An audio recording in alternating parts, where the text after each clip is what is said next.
Okay, part 3C. Part 3C says, find the absolute minimum value. Okay, right there I'm thinking min-max theorem.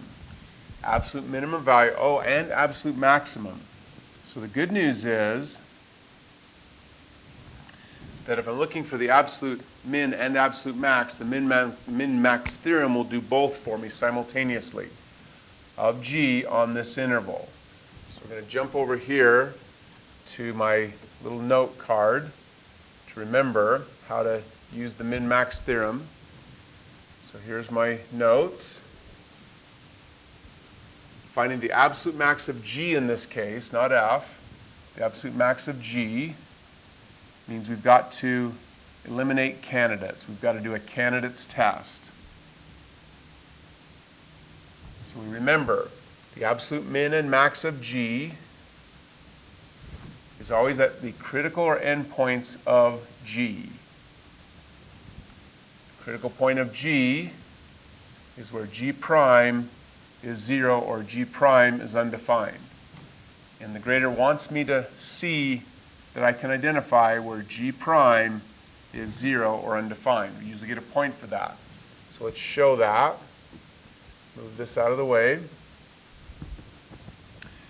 This is a graph of G prime. So I write down for the grader to see, so I can get my point, that G prime has a value of 0 at x coordinates of x equal -2, x equal 2, x equals 6, x equal 10. That will give me 1 point on pretty much every problem involving an absolute min or max. So now I write down on my paper, therefore I know the absolute max and min of G is going to be either at the very first point of G, one of these critical points of G, or the very last point of G. They gave a point for that on this test question. If you did not write the green box, but you showed the integrals where you are calculating the values of G at each of those points, you would still get that point. So you can get the point by stating the green box, or you can get the point by just doing the correct integrals to go find all those values of G. So that's my next step, is to go find all those values of G.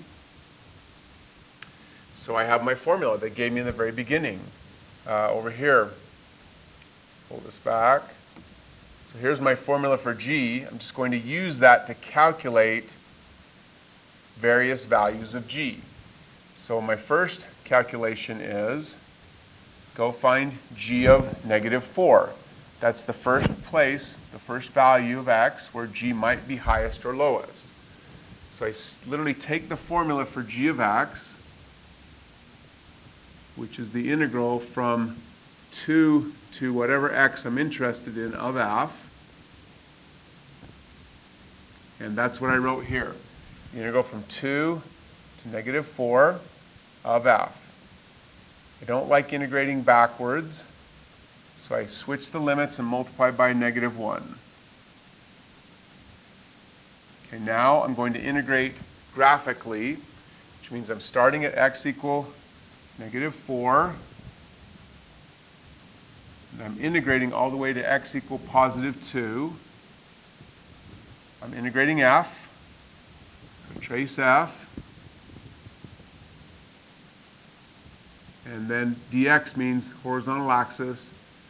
So those lines, the starting value of x equal -4, the ending value of x equal 2, the function being integrated, and the horizontal axis, because we're integrating in terms of the horizontal axis, that surrounds area that I must calculate. So I've got to calculate this area. I've got to calculate this area. Well, they made this problem extremely symmetric. This triangle is 2 this dimension. It is 4 in this dimension. 2 times 4 is 8. Half of 8 is 4. So that means this area here is 4. which means all of these areas are 4.